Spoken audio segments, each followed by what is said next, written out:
步字係咪一個部首嚟㗎？定係子字部？係啊。咦？一嚟到嘅時候係花咗1年時間清理嗰啲字粒嘅，咁嗰陣時真係逐粒字抹啦，跟住就已經發覺有好多字都係我唔識、未用過、從來未見過、唔知道呢個世上存在嘅字。當高山的青字部。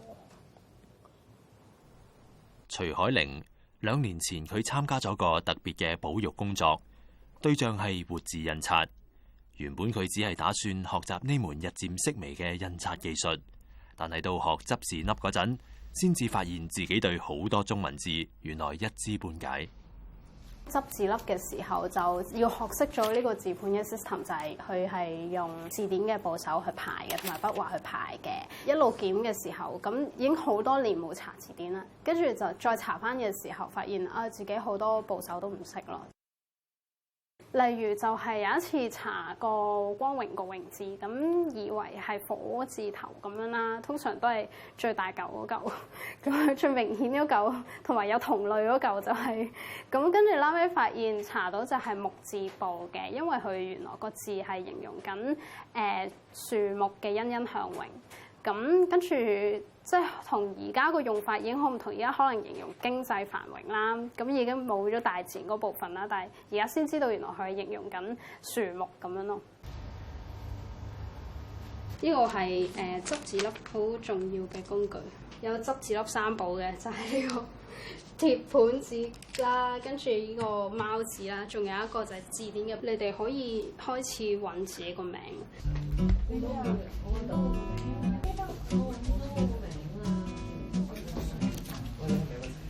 我揾唔到個停字，可唔可以幫手？我揾唔到啦，你睇，知道佢咩部首？亂咁喺呢個字海嗰度 search 係大海撈針揾唔到。我好耐冇查過字典。潮字係月字部，我而家先知喎真係，我真係從來都唔知喎。其實你學中文啦，都唔好少話真係要深究一個字點解。而家通常都係上網查㗎嘛，通常查都可能係查倉頡碼，就唔會變咗係查個意思或者查佢嘅部首。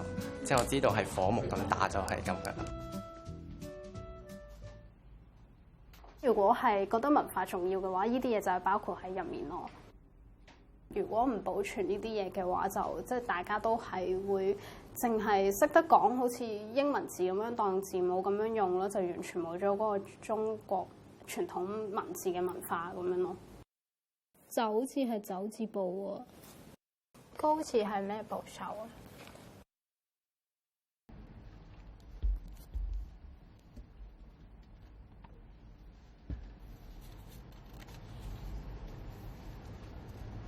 我係1990年入行嘅，入咗行咧到而家就係23年。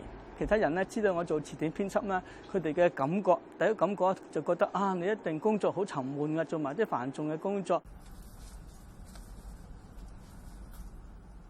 黃玉麟大學畢業之後，原本喺中學教中文，結果因為氣管敏感，佢被迫放棄為人師表。熱愛文字嘅佢，於是轉行做詞典編輯，編寫雅勞士。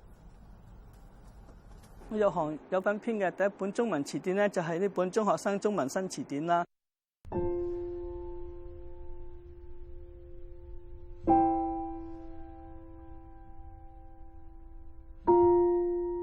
而家睇翻咧，都諗下可以點樣改善咧，即係呢個都係我哋嘅職業病。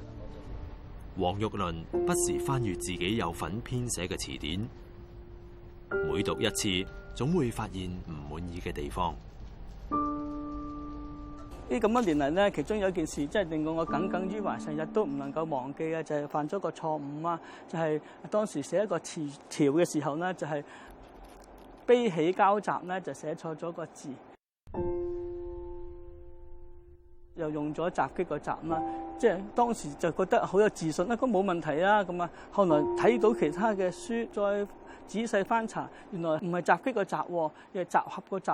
當時咧就係真係晴天霹靂，覺得非常之震驚，哇！覺得好慚愧，覺得好後悔。我哋上次就講嗰本詞典，我哋會即係做一個新版啦。溝通一下邊啲我哋揀嘅原因係點樣樣。黃玉麟最近準備重修一本中文詞典。係啊，新詞啊、潮語啊，根據咩原則呢？佢認為文字嘅應用隨住社會嘅轉變需要更新。作為編輯，佢不時都要留心時事，搜羅新嘅詞彙。所以我哋都要睇即係每個新詞。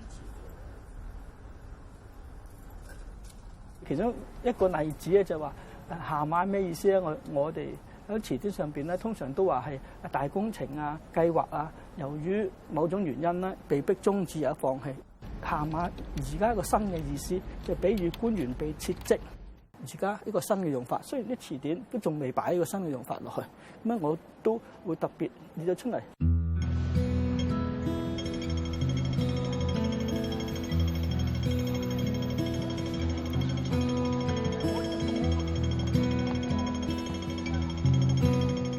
而家社會步伐好快，即係好多時候咧做一件事咧，都希望盡快做好。2個月啦、3個月都覺得耐咯。但係我哋編詞典咧，都希望就係要求準確，通常4、5年係必須嘅。對於中文詞典嚟講咧，一向都唔係有好多出版社去做，因為咧就係唔容易賺錢，銷量係一個重要嘅考慮嘅因素。入行20幾年啦，編輯過20-30本詞典啦，而家希望咧就能夠編一本有香港特色嘅語文詞典。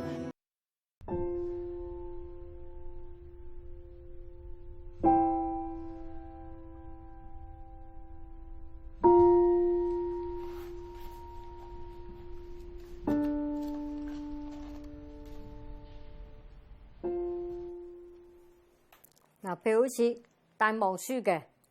咁咧，我就抄咗呢個人名啦。呢件事幾時發生咧？就1939 3月啦。抄咗嗰條資料嘅題目，然之後咧喺呢度再講呢一條資料嘅大概係乜嘢。嗱，呢個木櫃咧就係我咁多年搜集資料、手抄嘅卡喺晒度啦。我呢度咧大部分係我自己手抄嘅。但係偶然間咧，有啲熱心嘅義工咧，我啲朋友啊、學生啊，或者甚至同事，佢哋會見到我抄得咁慘，就話喂，譬如頭先我話一張卡要抄10次，咁佢就不如揾我嚟幫你抄啦。小詩40年前開始手抄詞卡，幫自己做研究。電腦科技日新月異。但係佢就一直堅持用逐字抄寫嘅方法做資料搜集。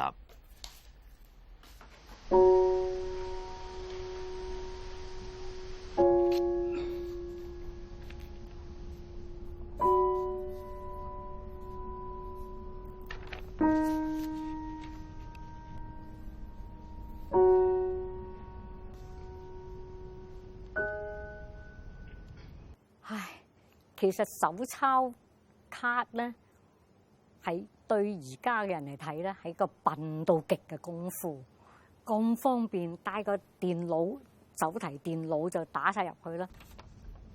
抄字咧有個特點咧就係講距離，距離咧就係因為我好近佢，我慢慢着個字體，我摸到呢啲嘢，然之後我有感覺，我再抄落我張卡嗰度，呢種係一種感情嘅注錄嚟嘅。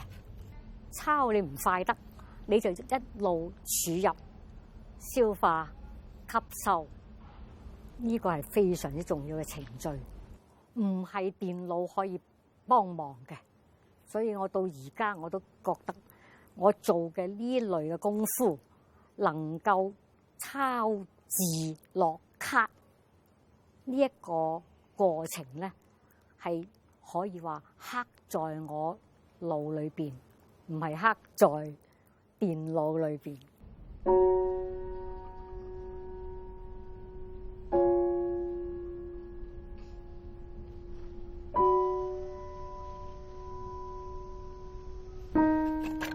用手抄卡呢種咁樣嘅處理方法咧，可能會有人話會根據時代嘅變化會消失，或者係都唔定啦。每一個時代有每一個時代佢哋嘅手法唔同。對我嚟講，呢個就係一個永恆我嘅記憶所在。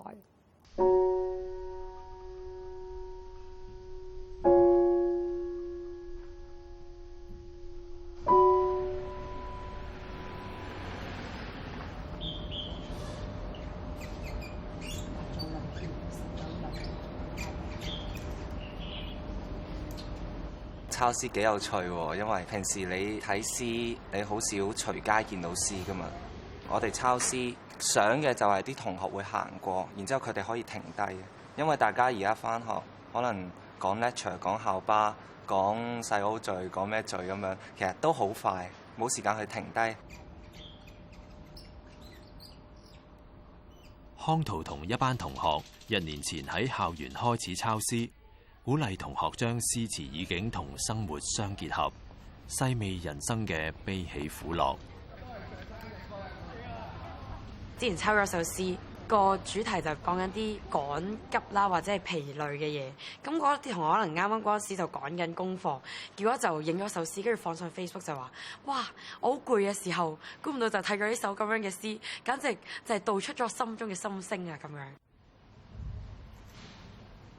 每一次抄詩對我嚟講係一種即係好內化、好自省嘅一個經驗啦。每一隻字、每一筆應該點樣寫、應該點樣連，係等我睇到一個作者係點樣寫一篇作品，或者雕琢每一個字出嚟咯。我最高紀錄係抄咗大概9個字至到1個鐘咁樣，抄到就嚟上堂我都未抄完，所以咧我就要再抹晒佢。咁我上完堂再翻去抄，咁再抄咧又抄咗成個鐘。咁最尾首詩即係我可以背翻得出嚟咯。咁當你首詩印咗喺你個腦嗰陣，可能唔係即時嘅反應嚟嘅，可能係長遠嚟講，你第時你可能諗起突然間午夜夢回諗起呢句嘅咁樣，跟住你就會有啲啟發咯。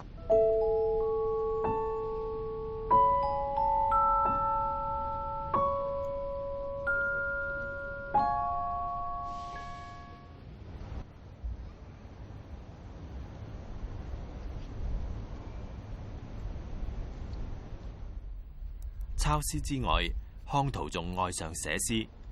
喺光影主導嘅年代，文字對部分人嚟講，似乎已經失去意義。不過，佢就依然肯定文字嘅力量。文字都可以建構一幅圖畫出嚟，即係好多時，我哋話你呢首詩寫得好似一幅畫喎，好似一首音樂喎，其實都係呢一樣嘢。呢個平時咧，喺書法入面會叫做雁尾啦，即係好似一隻雁嘅尾巴咁樣。佢又唔係好似雁尾喎，係啊，佢唔係完全似得晒，佢係俾一個想像嘅空間你。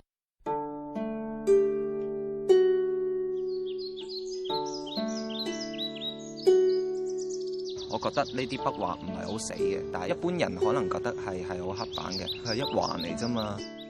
嗰個意義就在於，如果我哋呢個城市可以用多啲思維，用多一啲詩意嘅思維去諗嘢嘅時候，其實好多嘢都唔會變到咁商業化。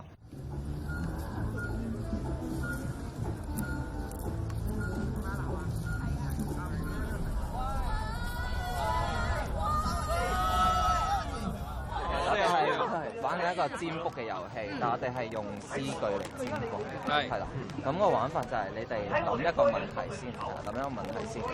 可以係範疇嘅，即係友情啊、愛情啊、事業咩都得。諗咗先，跟住佢一開始就諗下點樣可以將詩呢一樣嘢去轉一轉佢嘅形象咯。因為平時人哋睇詩人，人哋睇詩呢一樣嘢係一件好嚴肅嘅事，但係當我哋將佢包裝成為一個咁有趣嘅占卜遊戲嗰陣，即係你行埋去同人哋講呢個係一個占卜嘅遊戲，咁人哋會有興趣先咯。你想問咩㗎？事業啊，事業需要你啊！孭埋眼諗一次個問題，跟住掀開佢。點解頭先冇嘅？兩個玩法。讀出嚟，讀出嚟。其實我想知道你現在還同乜？同我問緊邊一個啊？你問事業係啊，你同我。我問翻你喎。咁你覺得你讀完呢句有咩感覺？你呢句好悲傷。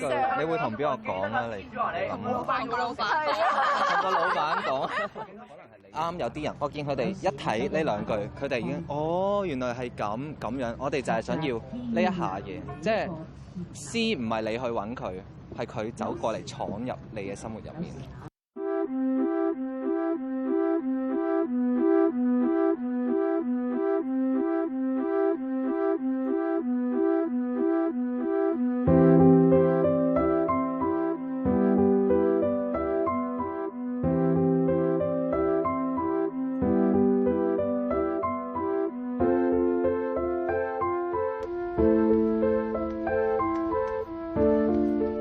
我始終都覺得文字係需要一個愛佢嘅人，用一種非常之長久嘅時間同埋心力，去令到同佢發生關係嘅。